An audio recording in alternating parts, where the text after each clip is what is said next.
The silence in Nathan Rodriguez's mansion was broken by the sound that would haunt him for weeks, not the gentle chime of his doorbell, but the desperate, rapid knocking of small fists against the heavy oak door.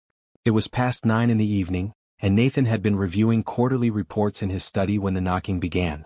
At first, he ignored it, assuming it was another business associate who could wait until morning. But the knocking continued, growing more frantic with each passing moment.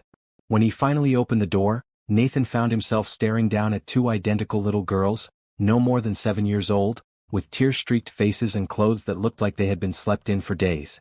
Their dark hair was tangled, their small hands dirty from their journey, and their eyes held a depth of sadness that no child should ever know. "Please, mister," the first girl whispered, her voice barely audible. "Mom just died and she told us to find you." The words hit Nathan like a physical blow. He gripped the doorframe to steady himself, his mind racing as he looked at these 2 small faces that seemed somehow familiar. The girls stood there shivering in the cool evening air, clutching each other's hands as if they were afraid of being separated. "What did you say?" Nathan managed to ask, his voice hoarse with shock. The second girl stepped forward slightly, her chin trembling but her voice stronger than her sister's. "Our mama Isabella died 3 days ago. Before she went to heaven, she gave us this paper with your address. She said if anything ever happened to her, we should come find Nathan Rodriguez." Nathan's legs nearly gave out beneath him. Isabella. The name he hadn't heard spoken aloud in 8 years, the name that still had the power to make his heart skip a beat. Isabella Thompson, the woman he had loved with every fiber of his being, the woman who had disappeared from his life without explanation, leaving him to wonder what he had done wrong. "Isabella Thompson?" he whispered, and both girls nodded eagerly. "Yes, sir." "That was our mama," the first girl said. "I'm Sophie and this is Grace. We're twins, but Mama said we're not identical because Grace has a tiny mole on her chin and I don't." Nathan knelt down to their level, his expensive suit forgotten as his knees touched the cold marble of his doorstep. Up close, he could see the exhaustion in their young faces, the way they swayed slightly on their feet from fatigue and hunger. But more than that, he could see something in their features that made his heart pound with a mixture of hope and terror. "How did you get here?" he asked gently, trying to process the impossibility of the situation. "We walked for 2 days, Grace said matter-of-factly. "Mama taught us your address before she got too sick to talk. We slept under a bridge last night, and a nice lady at the gas station gave us some crackers this morning." The revelation that these children had been surviving on their own for days, walking through the city to find him, made Nathan's chest tighten with emotion. He looked at their small faces, searching for any resemblance to Isabella, and found it in the shape of their eyes and the stubborn set of their jaws. "Where have you been staying since your mother?" He couldn't finish the sentence. "The social worker lady tried to take us to a foster home, but we ran away," Sophie explained. "Mama made us promise to find you first. She said you were a good man who would take care of us." Nathan felt the weight of responsibility settling on his shoulders like a heavy coat. These children had traveled across the city, alone and afraid, because a woman he had once loved had told them he would help. The trust implicit in that act both humbled and terrified him. "Are you really Nathan Rodriguez?" Grace asked, studying his face intently. "Mama showed us your picture in the newspaper sometimes. She said you were very important and very smart." "Yes, I am," Nathan replied, his voice thick with emotion. "And your mother was right about one thing: I will take care of you." The relief that washed over both girls' faces was immediate and heartbreaking. Their small shoulders sagged as the tension they had been carrying for days finally began to release. Sophie started crying again, but this time they seemed like tears of relief rather than despair. Nathan stood up and stepped aside, gesturing for them to enter his home. "Come inside. You must be cold and hungry." As the twins stepped into his marble foyer, their eyes wide with wonder at the grandeur surrounding them, Nathan closed the door behind them and leaned against it for support. His mind was spinning with questions, doubts, and a growing certainty that his life was about to change in ways he couldn't yet imagine. The girls stood in the center of his entryway, still holding hands, looking around at the crystal chandelier, the sweeping staircase and the expensive artwork that lined the walls. They seemed afraid to touch anything, as if they might break something valuable. "This is like a palace," Sophie whispered to her sister. "Bigger than Mama's whole apartment," Grace whispered back. Nathan's heart clenched at the reminder of the different worlds they came from. While he lived in luxury, Isabella had apparently been raising these children in modest circumstances. The guilt hit him like a wave. If he had known, if he had tried harder to find her after she left, could he have helped? Could he have prevented whatever circumstances led to her death? "Are you hungry?" he asked, pushing aside his guilt to focus on the immediate needs of these children.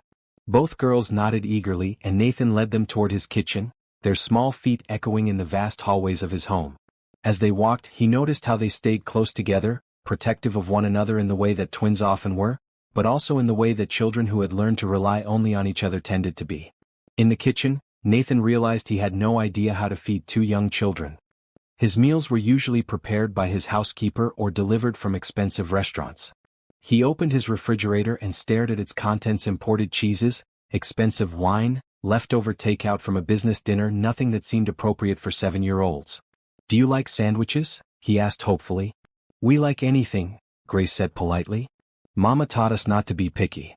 As Nathan began assembling simple peanut butter and jelly sandwiches, his hands shaking slightly from the emotional shock of the evening, he found himself studying the girls out of the corner of his eye. There was something about them, something beyond their resemblance to Isabella, that tugged at his heart and made him wonder about possibilities he had never considered.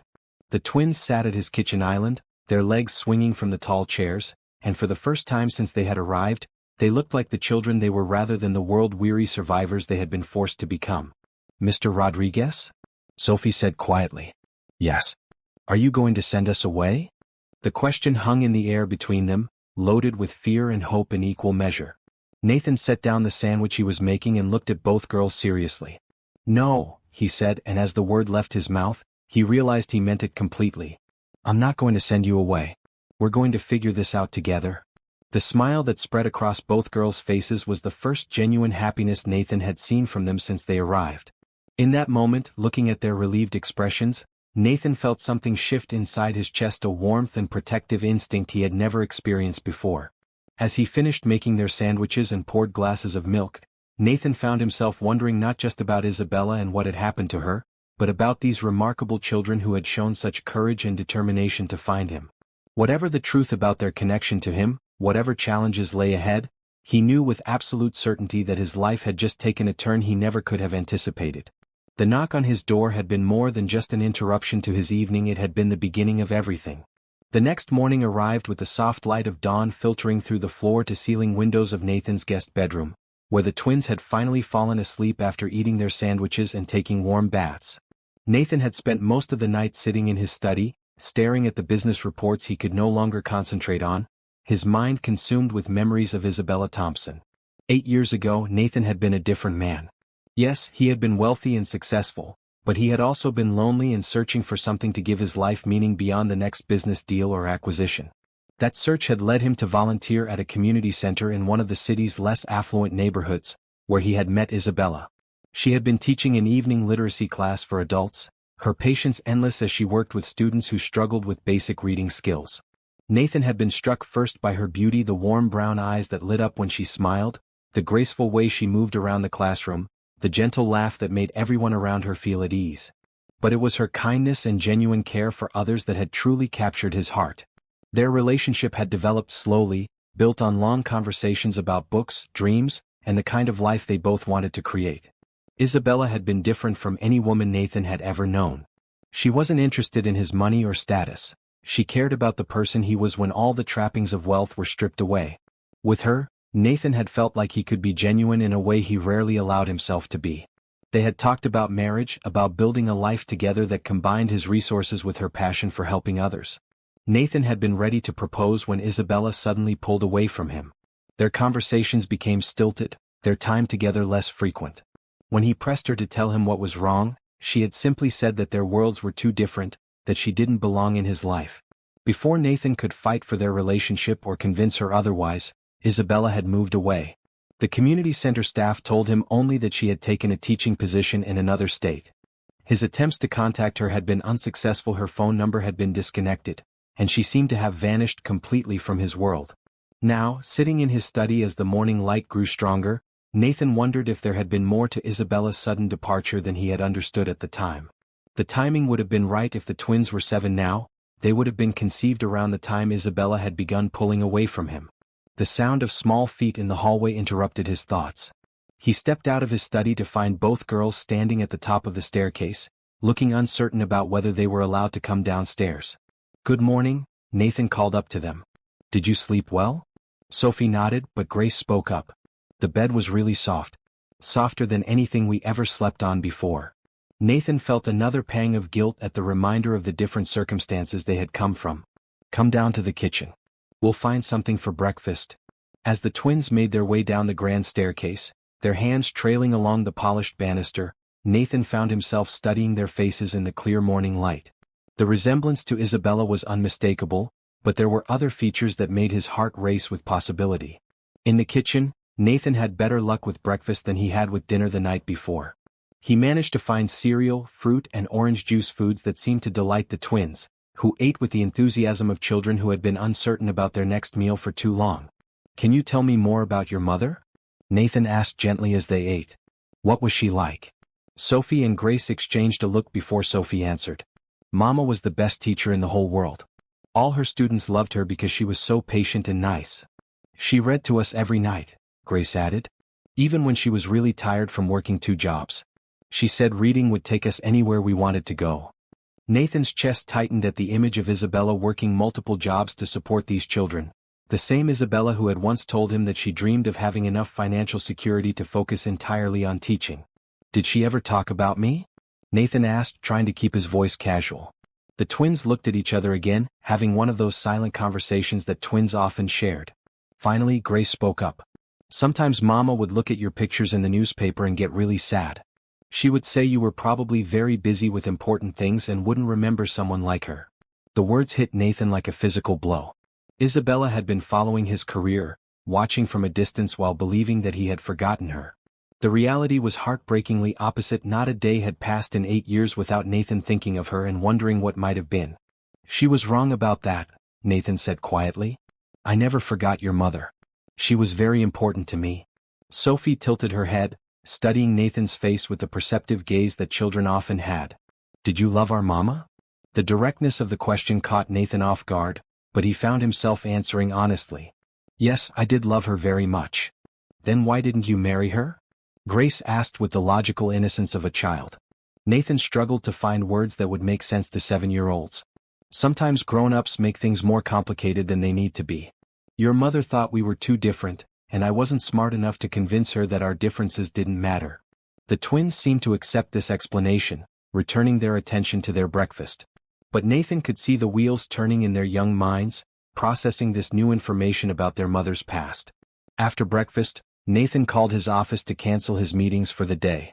His assistant, Patricia, was shocked. In 15 years of working for him, Nathan had never canceled a full day of appointments without being seriously ill. Is everything all right, Mr. Rodriguez? She asked with concern. I have a family emergency, Nathan replied, realizing as he said it that it was true in ways he was only beginning to understand. With his day cleared, Nathan focused on the practical matters of caring for 2 children who had arrived at his door with nothing but the clothes on their backs. He arranged for a car service to take them shopping for necessities: clothes, toiletries, toys, and anything else the twins might need. At the department store, Nathan felt completely out of his depth. He had never shopped for children's clothes before, had never considered what toys might be appropriate for 7-year-old girls. The twins were equally overwhelmed by the abundance of choices after what had clearly been a life of careful budgeting. We don't need much, Sophie said politely when Nathan suggested they look at dresses. Mama always said we should be grateful for what we have. Your mother was right about being grateful, Nathan replied. But she also would have wanted you to have nice things. Let's find you some clothes that you like. Slowly, with Nathan's gentle encouragement, the twins began to relax and enjoy the shopping experience. They selected modest outfits in colors they loved, marveled at the selection of books in the store's reading section, and eventually chose a few toys with the careful consideration of children who had learned not to take such luxuries for granted. During the shopping trip, Nathan found himself watching the twins interact with store clerks and other customers. They were unfailingly polite, well-behaved, and considerate, a testament to Isabella's parenting despite whatever challenges she had faced.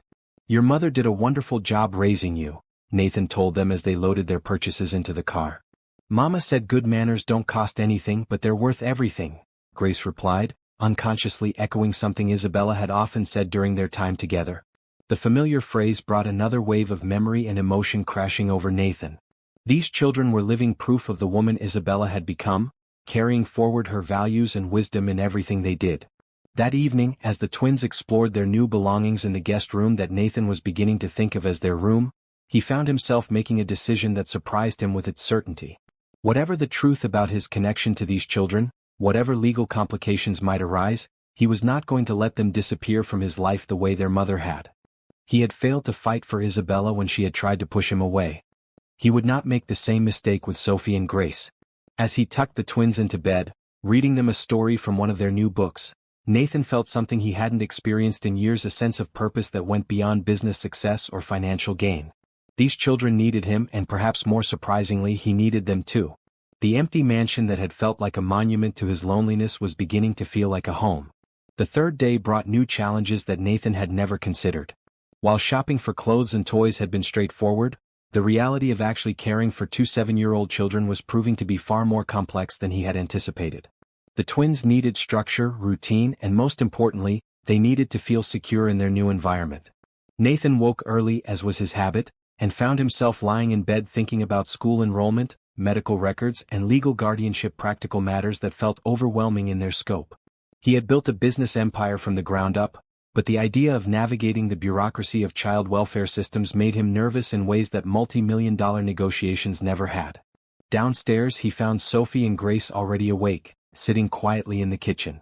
They had helped themselves to cereal and were eating in silence, their behavior almost unnaturally good for children their age. "Good morning, girls," Nathan said, pouring himself coffee. "How are you feeling today?"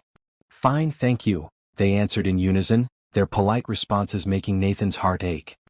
He recognized the behavior these children had learned: to be invisible, to not cause trouble, to make themselves as easy to deal with as possible. "You know," Nathan said, sitting down across from them, "this is your home now. You don't have to be so careful about everything. Children are supposed to make some noise and mess sometimes."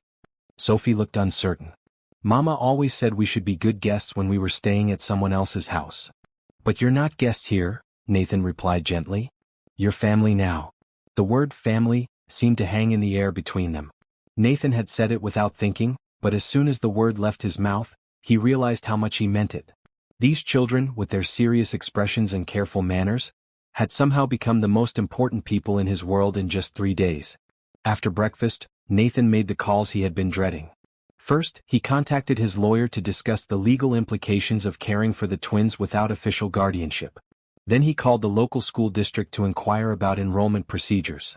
Finally, he reached out to a child psychologist that his lawyer had recommended, knowing that Sophie and Grace would need professional support to process their grief and adjust to their new circumstances. The phone calls were frustrating and filled with bureaucratic hurdles. Without official documentation or legal authority, Nathan couldn't enroll the twins in school or make medical decisions for them. He would need to work with social services to establish temporary guardianship, a process that could take weeks or months. While Nathan dealt with phone calls and paperwork, the twins explored their new home with the cautious wonder of children who had never had access to such space and luxury. They spent hours in Nathan's library, running their fingers along the spines of thousands of books, their faces lighting up with the same love of reading that their mother had possessed. "Mama would have loved this room," Grace said quietly, standing in front of a wall of classic literature. "She loved books more than anything except us," Sophie added, pulling a volume of fairy tales from the shelf and holding it like a treasure. Nathan found them there in the afternoon, curled up together in one of the large leather reading chairs, sharing the fairy tale book and reading aloud to each other. The sight of them, small and precious in the massive chair, made him realize how empty his house had been before their arrival. "Would you like me to read to you?" he offered. The twins looked up at him with surprise, as if no adult had ever made such an offer before. They nodded eagerly, and Nathan settled into the chair beside them, opening the book to a story about two children who found their way home after a long journey. As Nathan read, he became aware of how naturally the twins leaned against him, their trust both humbling and terrifying. These children, who had lost everything, were choosing to believe that he would take care of them. The weight of that responsibility was heavier than any business decision he had ever made. That evening, Nathan received an unexpected visitor. Mrs. Elena Vasquez from the Department of Children and Family Services arrived at his door with official paperwork and a serious expression that made Nathan's stomach clench with anxiety. "Mr. Rodriguez," she said, settling into his living room while the twins played quietly upstairs, "we need to discuss the situation with Sophie and Grace Thompson." Nathan had prepared himself for this conversation. but he still felt nervous as Mrs. Vasquez opened her file and reviewed the case details. The girls were reported missing from their assigned foster placement 3 days ago, she continued. We've been searching for them, and we only discovered their location when you called the school district this morning. They came to me, Nathan explained. Their mother apparently gave them my address and told them to find me if anything happened to her. Mrs. Vasquez nodded, making notes in her file. We're aware of that claim. However, without documented proof of your relationship to these children or their mother's wishes, we cannot simply leave them in your care indefinitely. Nathan felt panic rising in his chest. What does that mean? Are you taking them away? Not necessarily, Mrs. Vasquez replied, her expression softening slightly. The girls have clearly bonded with you and our priority is their well-being. However, we need to follow proper procedures. You would need to apply for emergency foster care certification, undergo background checks and complete required training. The process sounded daunting, but Nathan was prepared to do whatever was necessary. How long will that take? Typically several weeks minimum. However, given the unique circumstances and the girl's obvious attachment to you, we may be able to expedite the process. Nathan felt a mixture of relief and continued anxiety. Weeks of uncertainty, of not knowing if he would be allowed to keep caring for Sophie and Grace, seemed unbearable. There is one thing that might simplify matters considerably, Mrs. Vasquez added, studying Nathan's face carefully. If you were actually the biological father of these children, the process would be much more straightforward. The suggestion hung in the air between them. Nathan had been wondering about this possibility since the twins first arrived, but he hadn't been ready to voice his suspicions aloud. How would we determine that? He asked quietly. A simple paternity test. If you're willing, we could arrange for it to be done tomorrow. The results would be available within a few days. Nathan thought about Isabella, about the timing of her departure from his life, about the twins' ages and the features he recognized in their faces. More than that, he thought about the connection he felt to these children, the immediate bond that seemed to go beyond simple compassion for their situation. Yes, he said finally. I want the test done. Mrs. Vasquez nodded approvingly. In the meantime, given the girls' clear preference to remain with you and the fact that they've been thriving in your care, I'm prepared to grant temporary emergency placement while we sort out the legalities. Relief flooded through Nathan so powerfully that he had to grip the arm of his chair to steady himself. Thank you. After Mrs. Vasquez left, Nathan went upstairs to find Sophie and Grace. They were in their room, sitting on the floor surrounded by their new toys and books, but their expressions were worried. Is the lady going to take us away? Sophie asked, her voice small and frightened. Nathan knelt down beside them, pulling both girls into a gentle hug. No one is taking you anywhere. You're staying right here with me. Promise? Grace whispered against his shoulder. I promise, Nathan replied, and as he said the words, he knew he would move heaven and earth to keep that promise. That night, after the twins were asleep, Nathan stood in his study looking out at the city lights and thinking about how completely his life had changed in just 3 days. He had gone from being a successful but lonely businessman to being responsible for 2 grieving children who had somehow found their way to his heart. The possibility that he might actually be their biological father both thrilled and terrified him. If the test came back positive, it would explain the immediate connection he felt to them, the protective instinct that had kicked in from the moment they appeared on his doorstep. But regardless of what the DNA results revealed, Nathan knew that Sophie and Grace had already become his daughters in every way that mattered. They had brought joy and purpose to his previously empty life, and he was determined to give them the love and security they deserved. The knock on his door 3 days ago had been the beginning of everything. Now, as Nathan prepared for bed in a house that finally felt like a home, he realized that the best part of his life was just beginning. Over the next week, Nathan watched as Sophie and Grace slowly began to emerge from their protective shells. The change was gradual, small moments of genuine childhood behavior breaking through their careful politeness like flowers pushing through concrete. It started with Grace laughing out loud at a funny scene in a movie they were watching together, her hand flying to her mouth in surprise at her own spontaneous reaction. Nathan had cleared his schedule completely, something that shocked his business associates but felt entirely natural to him. For the first time in his adult life, something was more important than work. He spent his days learning the rhythms of caring for children, breakfast routines, homework help, bedtime stories, and the hundreds of small decisions that parents made without thinking. The twins were remarkably intelligent, something that became apparent when Nathan set up a temporary schooling situation with tutors while waiting for official enrollment. Both girls read well above their grade level and had a natural curiosity about the world that reminded Nathan painfully of Isabella. "Did you know that some butterflies migrate thousands of miles?" Sophie asked one morning, looking up from a nature book they had found in Nathan's library. "They fly all the way from Canada to Mexico, but they've never been there before. They just know how to find their way." Nathan smiled at her wonder. "That's amazing. How do you think they know where to go?" "Maybe they carry the memory in their hearts," Grace suggested thoughtfully. "Like how we knew how to find you." The innocent observation hit Nathan harder than he expected. These children had indeed found their way to him across a city they barely knew, guided by nothing more than their mother's instructions and their own determination. As the days passed, Nathan began to notice how the twins were healing each other as much as they were bonding with him. They had experienced their loss together and were processing their grief together, but they were also discovering joy together in ways that were beautiful to watch. Sophie turned out to have a talent for drawing, and she spent hours creating pictures of their new life, the three of them reading together, eating meals around Nathan's large dining table, playing games in the garden behind his house. Her artwork showed a child's perspective on their transformed world, full of bright colors and smiling faces. Grace was more musical, humming melodies she remembered from songs their mother had sung to them. One evening, Nathan found her in the music room he rarely used, touching the keys of his piano with reverent fingers. "Do you play?" Nathan asked gently. Grace shook her head. "Mama wanted to give us lessons, but—" She trailed off, and Nathan understood. Isabella had wanted to give her daughters many things that their financial circumstances had made impossible. "Would you like to learn?" Nathan asked. The hope that lit up Grace's face was answer enough. Nathan arranged for a piano teacher to come to the house, and within days both twins were taking lessons together, their natural musical ability evident from their first attempts at simple songs. The music filled Nathan's house in ways that expensive sound systems never had. The tentative plinking of beginning piano students, mixed with the girls' voices singing along, created a warmth and liveliness that Nathan hadn't known he was missing. It was during one of these music lessons that Nathan received the call he had been both anticipating and dreading.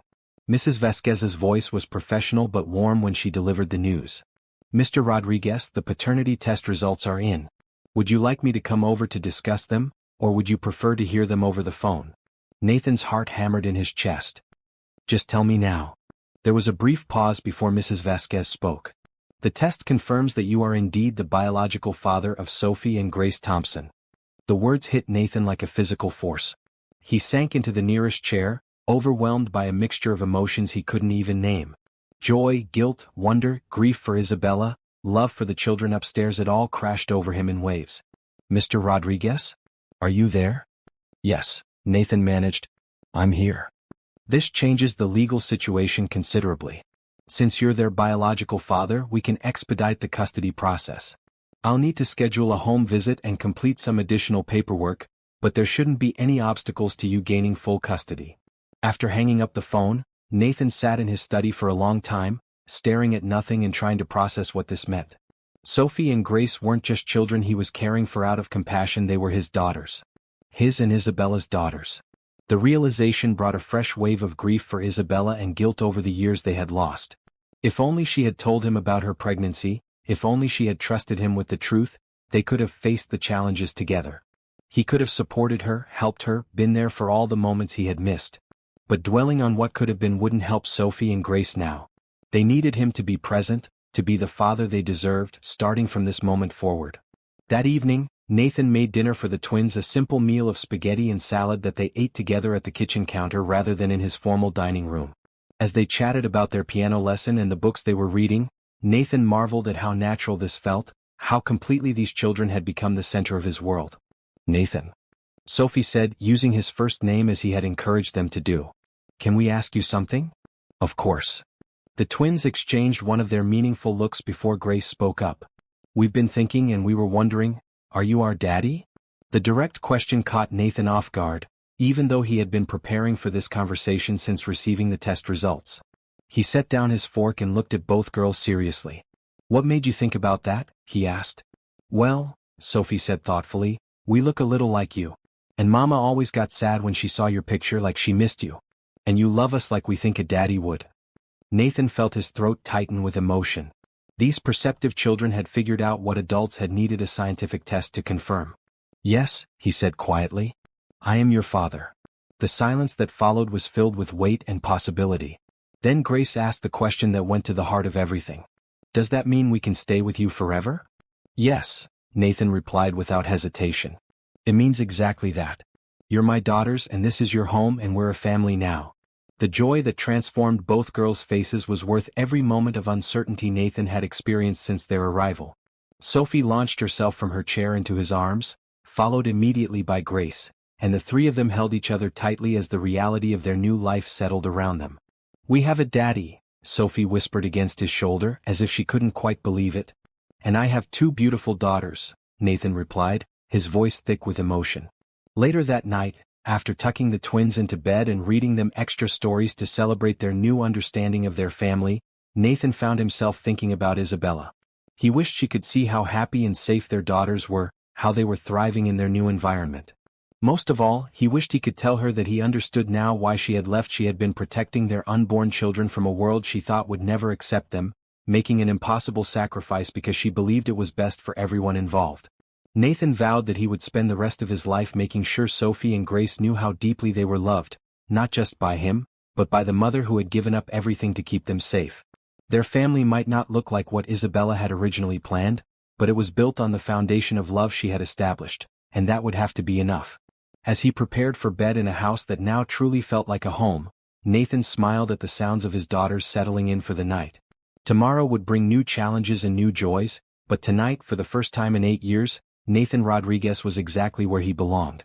2 weeks after learning he was Sophie and Grace's biological father, Nathan found himself consumed not just with the daily joys of parenting, but with a burning need to understand what had happened to Isabella during the years they were apart. The guilt he felt over her struggles was overwhelming. While he had been building his fortune, the woman he loved had been raising their children alone, working multiple jobs, and apparently never reaching out for help despite her obvious need. Nathan hired the best private investigator in the city, Rebecca Chin, a former police detective with a reputation for thoroughness and discretion. When she arrived at his office for their first meeting, Nathan was struck by her professional demeanor and the compassionate understanding in her eyes when he explained the situation. I need to know everything, Nathan told her, his hands clasped tightly in his lap. Where Isabella lived, how she supported herself and the girls, what her life was like. Most importantly, I need to understand why she never contacted me. Rebecca nodded, making notes in her leather portfolio. Mr. Rodriguez, I have to ask, are you prepared for what we might find? Sometimes the truth is more complicated than we expect. I need to know, Nathan replied firmly. My daughters deserve to understand their mother's story, and I need to understand what I missed, what I could have done differently. Over the following days, while Nathan continued to build his relationship with Sophie and Grace, Rebecca began her investigation. She started with public records, tracing Isabella's movements after she had left the city 8 years ago. What she found painted a picture of a woman who had tried to build a stable life for herself and her children while staying completely off Nathan's radar. Isabella had moved to a small town 3 hours away, where she had taken a job teaching at an elementary school. She had rented a modest apartment and had given birth to the twins 6 months after her arrival. For the first few years, according to Rebecca's findings, Isabella had seemed to be managing well. She was beloved by her students and colleagues, and neighbors described her as a devoted mother who was always helping with community events. But then things had begun to change. Isabella had developed health problems that required expensive treatment. She had taken a second job tutoring students in the evenings and had eventually been forced to move to an even smaller apartment to save money. Despite her struggles, everyone who knew her described a woman who never complained and always put her daughter's needs before her own. She was extraordinary, Mrs. Henderson, Isabella's former neighbor, told Rebecca during a phone interview. Those little girls were always clean and well-fed and happy, even when I knew Isabella was barely scraping by. She would give her last dollar to make sure they had what they needed. The investigation revealed that Isabella had indeed followed Nathan's career from a distance. She had subscriptions to business magazines and had carefully clipped articles about his successes. But she had also kept a scrapbook of rejection letters, applications for grants, requests for assistance from various charitable organizations, and inquiries about scholarships for the twins' future education. She tried to get help, Rebecca reported to Nathan during one of their meetings. But she was too proud to reach out to you directly, and she didn't qualify for most assistance programs because she was employed, even though her salary barely covered their basic needs. Nathan felt sick as he absorbed this information. Isabella had been struggling just miles away while he had been living in luxury, completely unaware of her situation. If only she had swallowed her pride and contacted him, everything could have been different. The most heartbreaking discovery came when Rebecca found Isabella's medical records. She had been diagnosed with a rare autoimmune condition that required expensive treatment. Without good health insurance, Isabella had been forced to choose between her own medical care and providing for her daughters. She had consistently chosen her daughters, skipping treatments and medications that might have prolonged her life. According to her doctor, Rebecca reported gently, Isabella's condition was manageable with proper treatment. If she had been able to afford consistent care, she might still be alive today. The knowledge that Isabella had essentially sacrificed her life to care for their daughters hit Nathan like a physical blow. He had to excuse himself from the meeting to compose himself, the weight of grief and guilt almost unbearable. That evening, Nathan sat with Sophie and Grace as they worked on a puzzle together, watching their faces as they concentrated on fitting the pieces together. They had adapted to their new life with remarkable resilience, but Nathan knew they still missed their mother terribly. "Girls," he said gently, "would you like to know more about what your mother was like when I knew her?" Both twins looked up eagerly, always hungry for stories about Isabella that they hadn't heard before. "Your mother was the smartest person I ever met," Nathan began. "She could make anyone feel important and valued, whether they were a successful businessman or someone who was just learning to read. She believed that everyone deserved respect and kindness." "That sounds like our mama," Sophie said with a smile. "She was also incredibly brave," Nathan continued. "She wasn't afraid to stand up for what was right, even when it was difficult." Nathan thought about how brave Isabella had been to leave him when she thought their different backgrounds would cause problems, how brave she had been to raise their daughters alone rather than burden him with responsibilities he might not have wanted. Her choices had been wrong, but they had come from a place of love and selflessness that humbled him. "Did she ever tell you about us?" Grace asked quietly. Nathan's heart clenched at the hope in her voice. "I didn't know about you then, but I know she wanted to tell me. Your mother was protecting you in the only way she knew how." The twins seemed to accept this explanation, returning to their puzzle with the resilience that Nathan had come to admire in them. But that night, after they were asleep, Nathan found himself making a decision that felt both necessary and overwhelming. He was going to establish a foundation in Isabella's memory, dedicated to helping single mothers who were struggling to provide for their children. It wouldn't bring Isabella back, but it might prevent other children from losing their mothers to poverty and pride. The foundation would provide financial assistance, healthcare support, educational resources, and most importantly, a judgment-free environment where mothers could ask for help without shame. Nathan had the resources to make a real difference, and he knew that honoring Isabella's memory in this way was what she would have wanted. As he began drafting plans for the Isabella Thompson Foundation, Nathan felt a sense of purpose that went beyond his business success or even his newfound role as a father. He was going to use his wealth and influence to ensure that no child would have to experience what Sophie and Grace had gone through, and no mother would have to make the impossible choices that Isabella had faced. The investigation had given him painful answers about the past, but it had also given him a clear vision for the future. Isabella's story would not end with tragedy, it would become the foundation for hope and help for countless other families.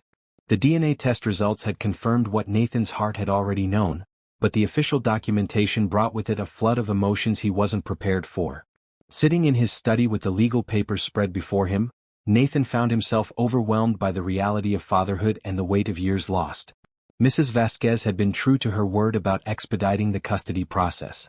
With biological paternity established, the legal obstacles that had seemed so daunting just weeks before melted away. Nathan Rodriguez was officially granted full custody of Sophie and Grace Thompson Rodriguez, their new hyphenated surname a bridge between their past and their future. The twins had taken the news of their official adoption with quiet joy, as if they had been holding their breath waiting for confirmation that they truly belonged with him. Sophie had asked if they could call him Daddy now, and when Nathan said yes, both girls had thrown themselves into his arms with an abandon that made his chest tight with emotion. But with the legal victories came deeper questions that Nathan couldn't shake. Why had Isabella kept their existence a secret? What had driven her to make such a drastic decision that had cost them all 8 precious years together? The answer came from an unexpected source. While going through the personal effects that social services had recovered from Isabella's apartment, Nathan found a sealed envelope with his name written on it in Isabella's familiar handwriting. Inside was a letter dated just 2 weeks after Isabella had left the city, when she would have just. "After your money. I know that you don't see these things because you have a kind heart, but I see them clearly. If I tell you about this baby, you will want to do the right thing. You will want to marry me and take care of us not because you choose to, but because you feel obligated to. I cannot bear the thought of becoming a burden to you or worse, a source of resentment in your life. I love you too much to trap you in a life you never chose. Our worlds are different, Nathan, and a baby will not bridge that gap. If anything, it will make the divide more obvious. I cannot subject our child to a life where they are always seen as the product of a relationship that shouldn't have happened. I am going away to give our baby a life free from that judgment. I will love this child enough for both of us, and I will tell them about their father, about what a good man you are, how intelligent and kind and generous. But I will also tell them that sometimes love means making impossible choices.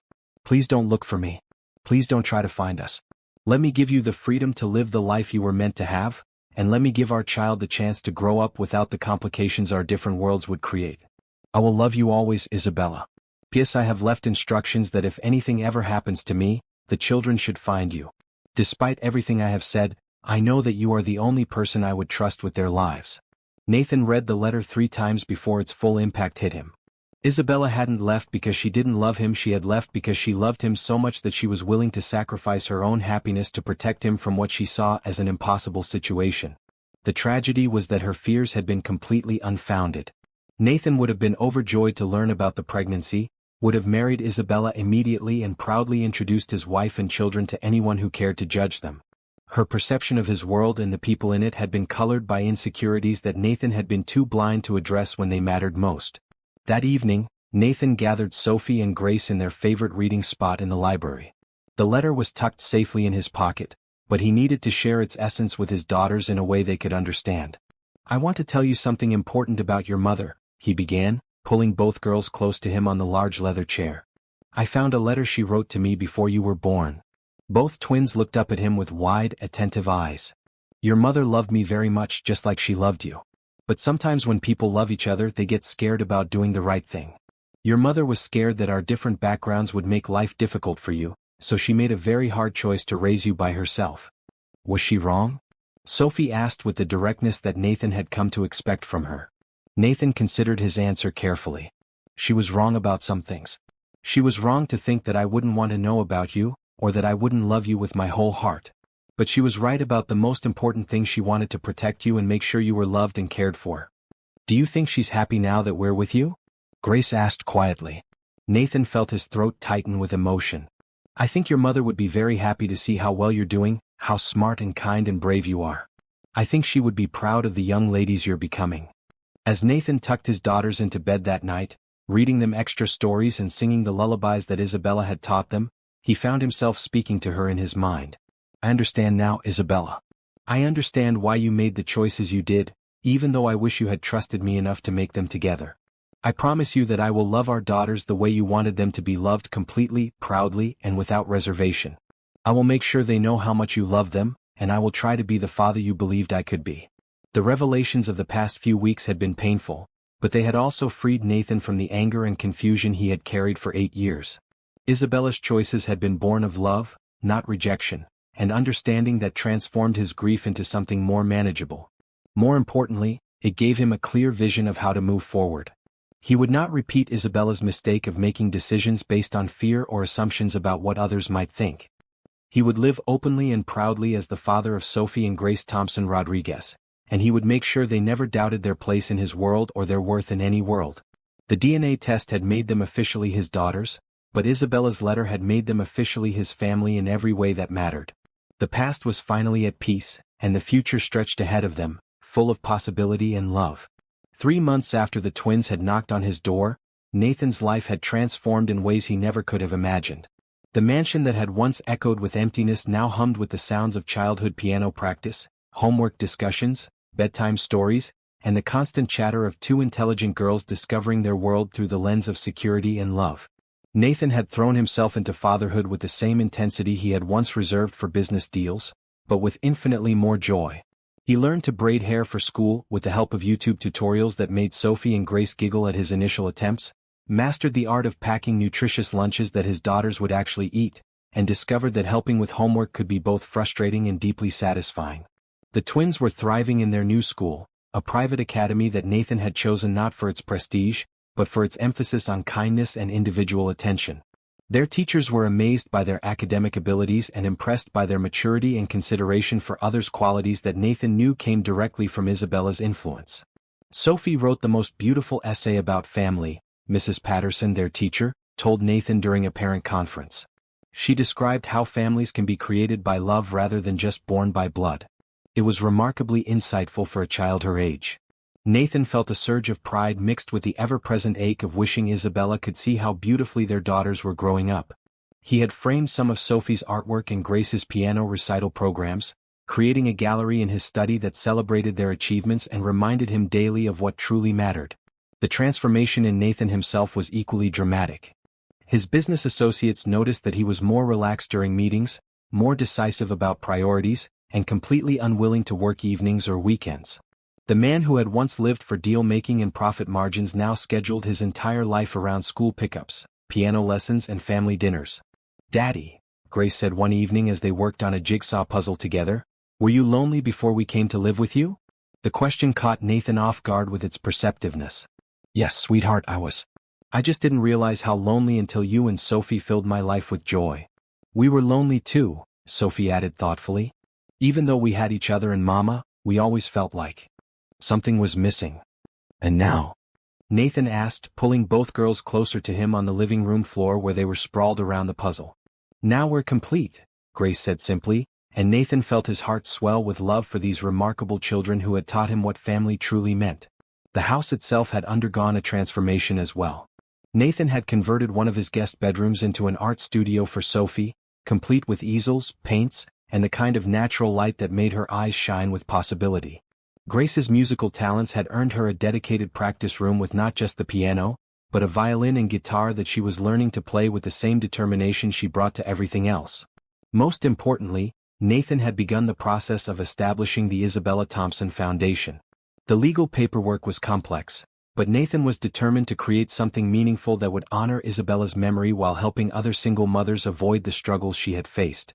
He had hired a small but dedicated staff and had begun reaching out to community organizations to identify families who could benefit from the foundation's support. The first recipient was Maria Santos, a single mother of 3 who was working 2 jobs while putting herself through nursing school, exactly the kind of situation that Isabella had found herself in. "Mr. Rodriguez," Maria had said through tears when she learned that the foundation would cover her remaining tuition costs, "you don't understand what this means to my family. My children will see their mother graduate, and they'll know that education and hard work really can change everything." Nathan had found himself thinking about Isabella in that moment, imagining how proud she would have been to see her story transformed into hope for other families. The foundation was still in its early stages, but Nathan already knew it would become one of the most important things he ever accomplished. The twins had been fascinated by the foundation work and had even contributed ideas for ways to help other children whose mothers were struggling. Sophie suggested art supplies for kids who couldn't afford them, while Grace proposed music lessons for children who showed musical interest but lacked resources. "Mama always said that everyone deserves a chance to discover what they're good at," Sophie explained when Nathan asked about her suggestion. "She said that talent can come from anywhere, but it needs someone to believe in it to grow." These moments of wisdom from his 7-year-old daughters never failed to amaze Nathan. They had inherited Isabella's compassion and insight, and they were already thinking about ways to make the world better for other people. As the months passed, Nathan found himself settling into rhythms of family life that felt both natural and precious. Sunday morning pancakes became a tradition, with both girls taking turns helping to cook while Nathan pretended their additions of chocolate chips and sprinkles were serious culinary innovations. Evening story time evolved from Nathan reading to the girls to all 3 of them taking turns reading chapters from longer books. They had worked their way through several series together, and Nathan found himself as invested in the adventures of their fictional heroes as Sophie and Grace were. "Daddy," Grace said one night as Nathan was tucking them into bed, "do you think Mama can see us now?" Nathan sat on the edge of her bed, choosing his words carefully. "I think your mother's love is still with us every day. When you're kind to someone who needs help, when you work hard at something that's difficult, when you take care of each other, I think that's your mother's love living on through you." "So she's not really gone?" Sophie asked from her bed across the room. "The most important parts of your mother will never be gone," Nathan replied. "They live in you and in the way we love each other and in all the people we help through the foundation." As Nathan kissed both girls goodnight and turned off their lights, He reflected on how completely his understanding of love and family had changed. 6 months ago he had thought he understood what it meant to be successful. Now he knew that all his business achievements paled in comparison to the joy of being Sophie and Grace's father. The foundation would be his and Isabella's legacy to the world, but these two remarkable girls were their legacy to each other. Every day with them was a gift that Nathan treasured, and every night he fell asleep grateful for the knock on his door that had changed everything. Building a family, Nathan had learned, wasn't about having the perfect house or the most money or even the ideal circumstances. It was about choosing to love each other completely, supporting each other's dreams, and creating a safe space where everyone could grow into their best selves. In Sophie and Grace, Nathan had found not just daughters, but teachers who had shown him what truly mattered in life. And in becoming their father, he had finally become the man Isabella had always believed he could be. The manila envelope containing the DNA test results sat on Nathan's desk for 3 hours before he found the courage to open it. He had known intellectually what the results would show. The evidence had been overwhelming from the moment Sophie and Grace first appeared at his door. But seeing it confirmed in black and white would make it permanently, irrevocably real. Mrs. Vasquez had called that morning to let him know the results were ready, and she had offered to deliver them personally. But Nathan had requested that they be sent to his office instead. He wanted to process this moment privately before sharing it with anyone else, even his daughters. The twins were at school, engaged in their normal routine of classes and friendships that had become so precious to Nathan. He had made sure their lives remained as stable as possible throughout the legal proceedings, but he knew that today's confirmation would change things for all of them in fundamental ways. Finally, Nathan opened the envelope with hands that shook slightly from anticipation rather than nervousness. The technical language of the report was dry and clinical, but the conclusion was clear. The probability of paternity is 99.99%. Nathan Rodriguez is the biological father of Sophie Thompson and Grace Thompson. Nathan set the papers down and closed his eyes, feeling a wave of emotion that was part relief, part joy, and part overwhelming responsibility. These children weren't just two little girls he had fallen in love with, they were his daughters, created from his relationship with Isabella, carrying his DNA and her values forward into the future. The phone rang, interrupting his reflection. It was Dr. Patricia Williams, the child psychologist who had been working with Sophie and Grace to help them process their grief and adjust to their new life. "Nathan, I heard the results came in today. How are you feeling?" she asked with the warm professionalism that had made her such a valuable support during this transition. "Overwhelmed," Nathan admitted. "Happy but overwhelmed. That's completely normal. Becoming a parent under any circumstances is life-changing, but becoming a parent to children who have experienced trauma requires additional emotional resources. You've been handling everything beautifully so far." Dr. Williams had been working with the twins weekly since they first arrived, helping them understand their loss, while building trust in their new situation. She had also been invaluable in helping Nathan navigate the emotional complexity of sudden fatherhood. "How do you think the girls will react to the official confirmation?" Nathan asked.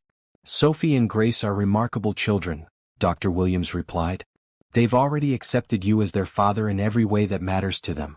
The DNA test results will simply validate what they already know in their hearts."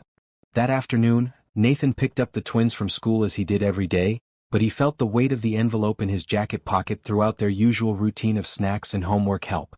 Finally, as they sat together in the living room after dinner, Nathan knew it was time to share the news. "Girls, I have something important to tell you," he began, settling onto the couch between them.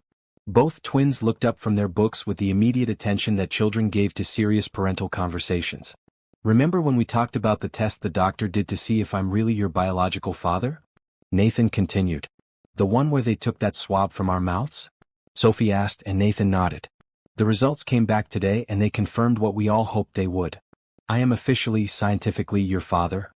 The twins looked at each other, then back at Nathan, and Grace asked the question that went straight to the heart of what this meant to them. "Does this mean we get to stay forever now? Like, no one can ever take us away?" Nathan's throat tightened with emotion at the hope and lingering fear in her voice. "Yes, sweetheart. This means I am your father legally, officially, and forever. No one can ever separate our family again." Sophie launched herself into Nathan's arms with a force that nearly knocked him backward. Grace followed immediately, and the three of them held each other tightly while Nathan tried to process the magnitude of what this moment represented. "We have a real family now," Sophie whispered against his shoulder. "We always had a real family," Nathan replied. "From the moment you knocked on my door, we were a family. This just makes it official for everyone else. That evening, Nathan called his lawyer to begin the process of officially changing the twins' last names to Rodriguez. He also started the paperwork to add them to his will and insurance policies, making sure they would be protected and provided for no matter what happened. But beyond the legal implications, the DNA results gave Nathan something he hadn't expected: a deeper connection to Isabella. These children were living proof of the love they had shared, a biological bridge between his past and his future that made Isabella feel more present in his life rather than more distant. As he tucked Sophie and Grace into bed that night, Nathan found himself looking at them with new eyes. Grace's stubborn chin was exactly like his own, something he had noticed but hadn't dared to hope was genetic rather than coincidental. Sophie's laugh had the same timing as his, and both girls had inherited his tendency to furrow their brows when they were thinking hard about something. But they had inherited Isabella's best qualities too: her compassion for others, her love of learning, and her ability to find joy in simple things. They were the perfect combination of their parents' strengths, and Nathan felt humbled by the responsibility of helping them grow into the remarkable women they were already becoming. "Daddy?" Grace called from her bed as Nathan was turning off the lights. "Yes, sweetheart? Are you happy that we're really your daughters?" Nathan returned to her bedside and knelt down so they were at eye level. "Grace, finding out that you and Sophie are my daughters has been the greatest joy of my entire life. I love you both more than I ever thought it was possible to love anyone." "Even more than you loved Mama?" Sophie asked quietly from her own bed. Nathan considered the question carefully, understanding that his answer would be important to both girls. "I loved your mother very much, and that love helped create you. But the love I have for you is different. It's the love a father has for his children, and it's the strongest love I've ever felt." Both girls seemed satisfied with this answer, settling back into their pillows with the contentment that came from feeling completely secure and cherished. As Nathan left their room and headed downstairs to his study, he reflected on how the DNA results had closed one chapter of their story while opening another. The uncertainty about their biological connection was over, but the real work of building a family was just beginning. The results had confirmed that Sophie and Grace were his daughters by blood, but Nathan knew that biology was only a small part of what made them a family. The love they shared, the trust they had built, and the commitment they had made to each other, those were the things that would sustain them through whatever challenges lay ahead. In his study, Nathan opened the framed photo of Isabella that he kept on his desk, the only picture he had of her, taken during one of their happiest days together 8 years ago. Looking at her smiling face, Nathan felt a sense of peace he hadn't experienced since learning of her death. "Thank you," he whispered to her image. "Thank you for giving me these incredible daughters, and thank you for trusting me with their lives. I promise I'll do everything I can to make you proud." The DNA results were just pieces of paper, but they represented something much more significant: the official beginning of the Rodriguez family, built on love, strengthened by truth, and committed to honoring the memory of the extraordinary woman who had made it all possible. 6 months after the DNA results confirmed what Nathan's heart had already known, life with Sophie and Grace had settled into a rhythm that felt both comfortable and exciting. The legal adoption had been finalized, the girls' names officially changed to Sophie Rodriguez and Grace Rodriguez, and Nathan had surprised them with a family portrait session to commemorate their new status as a complete family. The portrait now hung in the main hallway of their home, replacing the expensive but impersonal artwork that had previously decorated the space.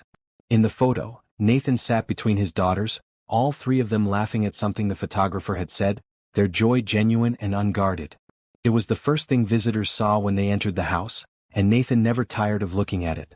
The Isabella Thompson Foundation had officially launched with a gala event that raised over $2 million in its first night. Nathan had been nervous about the public attention, worried about how society's elite would react to his daughters and their story. But Sophie and Grace had charmed everyone they met, their intelligence and grace winning over even the most skeptical attendees. "Mr. Rodriguez," one of the major donors had said during the gala, "your daughters are remarkable. Isabella must have been an extraordinary woman to raise such wonderful children." Nathan had felt a surge of pride that had nothing to do with his business success and everything to do with the 2 young ladies standing beside him in their new dresses, confidently shaking hands with adults and speaking eloquently about their mother's memory. The foundation had already helped 50 families in its first 6 months, providing everything from emergency financial assistance to educational scholarships. Nathan had hired a full-time staff and was working with community organizations throughout the state to identify families in need. But perhaps the most significant change in Nathan's life was one he hadn't expected. During the foundation's 3rd board meeting, he had met Camila Santos, a social worker who specialized in helping single mothers navigate support systems and educational opportunities. Camila had been recommended by Mrs. Vasquez as someone who understood the challenges facing the families the foundation wanted to help. She was intelligent, passionate about her work, and had an immediate rapport with both Sophie and Grace when Nathan introduced them after the meeting. "Your daughters are lucky to have found you," Camila had said as they walked to the parking lot together. "I think I'm the lucky one," Nathan replied, and the smile Camila gave him in response made his heart skip in a way he hadn't felt since Isabella. Over the next few months, Nathan and Camila began working together more closely on foundation projects. Their professional relationship gradually expanded to include dinner meetings that ran longer than necessary and phone calls about cases that turned into conversations about their lives and hopes for the future. Nathan was careful not to move too quickly, both for his own emotional well-being and for the sake of Sophie and Grace. The girls had been through enough upheaval in their young lives, and Nathan wanted to make sure that any relationship he pursued would enhance their family rather than complicate it. But Camila seemed to understand this instinctively. She never pushed for more time or attention than Nathan was ready to give, and she always included Sophie and Grace in their conversations, showing genuine interest in their school activities, piano recitals, and art projects. "I like Miss Camila," Sophie announced one evening after Camila had joined them for dinner to discuss a particularly complex case involving a teenage mother who needed multiple forms of support. "She's nice to us but not in a fake way," Grace added with the perceptiveness that Nathan had learned to expect from his daughters. Nathan smiled at their assessment. Children were remarkably good judges of character, and their approval of Camila meant more to him than any recommendation could have. As spring turned to summer, Nathan found himself looking forward to Camila's visits with an anticipation that went beyond their professional collaboration. She brought a warmth and energy to their home that complemented rather than competed with the bond he shared with his daughters. One evening in June, as they sat in Nathan's garden watching Sophie and Grace chase fireflies, Camila asked the question that had been building between them for weeks. "Nathan, what are we doing here?" she said gently. "I mean, I love working with you on the foundation and I adore your daughters, but I think we both know this feels like more than just professional cooperation."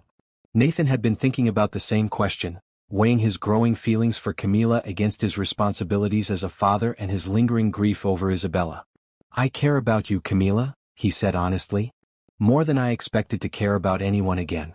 But my daughters have to come first, and I need to be sure that any relationship I pursue will be good for them too." Camila nodded understandingly. "I wouldn't expect anything else. Sophie and Grace have been through so much, and they need stability and security above everything else. But I also think," Nathan continued, "that they need to see that love doesn't always end in loss, that families can grow and change in positive ways." As if summoned by their conversation, both girls ran over to where Nathan and Camila were sitting, breathless from their game and glowing with the joy of a perfect summer evening. "Daddy, can Miss Camila stay for our movie night?"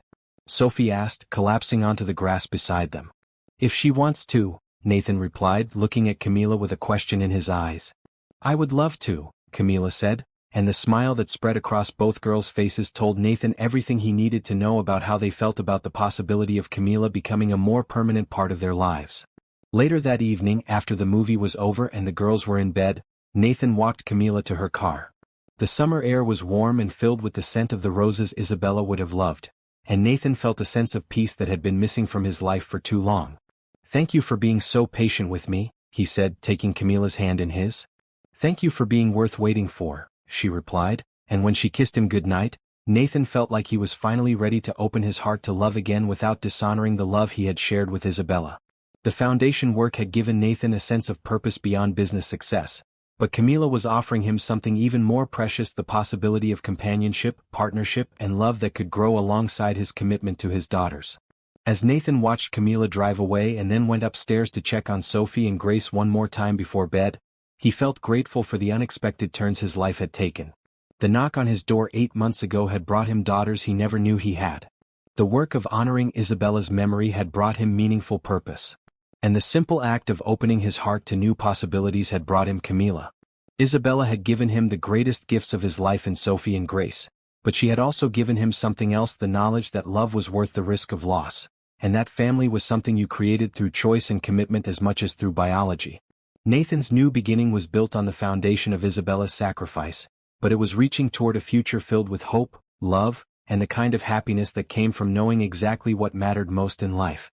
One year after Sophie and Grace had knocked on Nathan's door, the Rodriguez family stood together at the ribbon-cutting ceremony for the Isabella Thompson Community Center. The building rose from what had once been an empty lot in the neighborhood where Nathan and Isabella had first met, its modern design incorporating warm touches that would have made Isabella smile, reading nooks with comfortable chairs, art studios filled with natural light, and a music room where children could discover their talents regardless of their family's financial situation. Nathan watched with pride as Sophie cut the ceremonial ribbon, her small hands steady on the oversized scissors while Grace held the other end of the ribbon. The crowd of community members, donors, and local officials applauded, but Nathan's attention was focused entirely on his daughters and the way they carried themselves with confidence and grace that would have made their mother proud. "Ladies and gentlemen," Nathan addressed the gathered crowd, his voice carrying clearly across the courtyard. "This community center exists because of one woman's belief that everyone deserves a chance to learn, to grow, and to discover their potential. Isabella Thompson taught me that true success isn't measured by what you accumulate, but by what you give back in the lives you touch along the way." In the years since the foundation's launch, it had grown beyond Nathan's wildest expectations. The community center was just the most visible representation of the work they were doing. The foundation had also provided scholarships to over 300 students, emergency assistance to 500 families, and healthcare support to dozens of single mothers who might otherwise have gone without treatment. Camila stood beside Nathan during his speech, her presence both comforting and inspiring. Over the past 8 months, their relationship had deepened naturally, built on shared values and genuine affection for each other as well as their mutual love for Sophie and Grace. The girls had not only accepted Camila into their lives but had actively encouraged the relationship, often inviting her to family activities and seeking her advice on everything from school projects to friendship problems. "Miss Camila feels like family," Sophie had told Nathan just the week before. "Not like she's trying to replace Mama, but like she's adding something new and good to our family." Nathan had been moved by his daughter's mature understanding of how love could expand rather than replace, how their family could grow without diminishing Isabella's importance in their lives. After the ceremony, the family toured the community center together, visiting classrooms where adult education programs would help parents earn their GEDs, computer labs where job training would provide new opportunities, and childcare facilities that would allow parents to attend classes without worrying about their children's safety. "Mama would have loved this place," Grace said quietly as they stood in the main library, surrounded by thousands of books that would be available to anyone who wanted them. "She would have especially loved this," Nathan agreed, gesturing to a corner of the library that had been designed specifically as a children's reading area, complete with child-sized furniture and colorful murals depicting characters from classic fairy tales. As the afternoon progressed and the crowds began to thin, Nathan found himself reflecting on the journey that had brought them to this moment. The community center represented more than just a building or even a charitable endeavor. It was proof that tragedy could be transformed into hope, that loss could become the foundation for helping others find what they needed. That evening, the family returned home for a quiet dinner together, a tradition that had become sacred to Nathan over the past year. No matter how busy his schedule or how many foundation obligations he had, family dinner time belonged to Sophie, Grace, and increasingly to Camila. "Can we tell you guys something?" Sophie asked as they finished their meal, exchanging one of her meaningful looks with Grace. "Of course," Nathan replied, recognizing the tone that usually preceded important conversations. "We've been talking and we think you should ask Miss Camila to marry you," Grace announced with the directness that never failed to surprise Nathan. Nathan nearly choked on his water, while Camila blushed and looked equally stunned by the girl's pronouncement. "We've been watching how happy you make each other," Sophie continued as if proposing marriage was a perfectly normal dinner conversation topic. "And Miss Camila loves us and we love her, and that's what families do, they love each other and take care of each other. Plus," Grace added pragmatically, "she's already here for dinner almost every night and she helps us with homework and comes to our piano recitals. She's practically our stepmom already." Nathan looked at Camila, who was staring at the twins with a mixture of love and amazement. In that moment, Nathan realized that his daughters had articulated what he had been feeling but hadn't yet found the courage to voice. "What do you think about that, Miss Camila?" Nathan asked gently, his heart pounding as he waited for her response. Camila looked around the table at the 3 people who had become the most important part of her world. "I think," she said slowly, "that I would be honored to officially become part of this family, if that's what everyone really wants." The cheer that went up from Sophie and Grace was loud enough to wake the neighbors, and Nathan felt a surge of joy so powerful it took his breath away.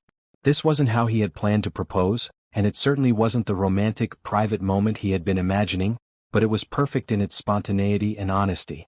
"Is that a yes?" Nathan asked, laughing at the chaos his daughters had created. "That's definitely a yes," Camila replied, and when Nathan kissed her, Sophie and Grace applauded as if they were watching a movie with a particularly satisfying ending. Later that evening, after the girls had gone to bed still buzzing with excitement about the engagement, Nathan and Camila sat together in his study, making plans for their future and marveling at how completely their lives had changed in such a short time. "Are you sure about this?" Nathan asked, suddenly struck by the magnitude of what they were undertaking. Marriage is complicated enough without adding the foundation work and two very opinionated daughters. Camila smiled and took his hands in hers. "Nathan, those two very opinionated daughters are part of why I love you so much. Watching you with Sophie and Grace, seeing how completely you've embraced fatherhood and how much they've transformed your life, that's when I knew I was falling in love with the man you really are, not just the successful businessman everyone else sees." "And the foundation work?" "The foundation work is our chance to honor Isabella's memory while building something meaningful together. I can't think of a better foundation for a marriage than shared values and the commitment to helping others." As Nathan held Camila close and listened to the sounds of his daughters settling in for the night upstairs, he felt a sense of completion that had been missing from his life for longer than he cared to remember. Isabella had given him the gift of Sophie and Grace, but she had also given him the capacity to love deeply and the understanding that family was something you built through choice and commitment. Now Camila was offering him the chance to expand that family, to create new traditions while honoring old ones, to build a future that celebrated the past while embracing new possibilities. The knock on his door a year ago had been the beginning of everything: fatherhood, purposeful work, and now love that felt both familiar and thrillingly new. Isabella's sacrifice had made all of this possible, and Nathan knew that wherever she was smiling at the family that had grown from the seeds of love she had planted. As Nathan turned off the lights and headed upstairs to check on his daughters one more time, he thought about how perfect it was that their engagement had happened on the same day as the community center opening. Both events represented new beginnings built on the foundation of love, loss, and the belief that family was the most important thing in the world. Tomorrow would bring wedding plans and the excited chatter of two girls who were thrilled to officially gain a stepmother they already considered family. But tonight, Nathan simply felt grateful for the knock on his door that had changed everything, and for the love that had come full circle to create something beautiful and lasting and true. The Rodriguez family was complete, but their story was just beginning. Dear readers, thank you so much for joining Nathan, Sophie, and Grace on their incredible journey from strangers to family. This story explores how love can find us in the most unexpected ways and how families can be built on choice, commitment, and compassion just as much as on biology. I'd love to hear from you in the comments. What did you think of Nathan's transformation from lonely businessman to devoted father? Which moment in the story touched your heart the most? Have you ever experienced or witnessed the kind of instant family connection that Nathan felt with the twins? Also, do you think Isabella made the right choice in keeping the twins' existence secret from Nathan, even though her motives were loving? How do you feel about the way Nathan honored her memory through the foundation? Please share your thoughts, questions, and reactions. Your engagement helps inspire more heartwarming stories like this one.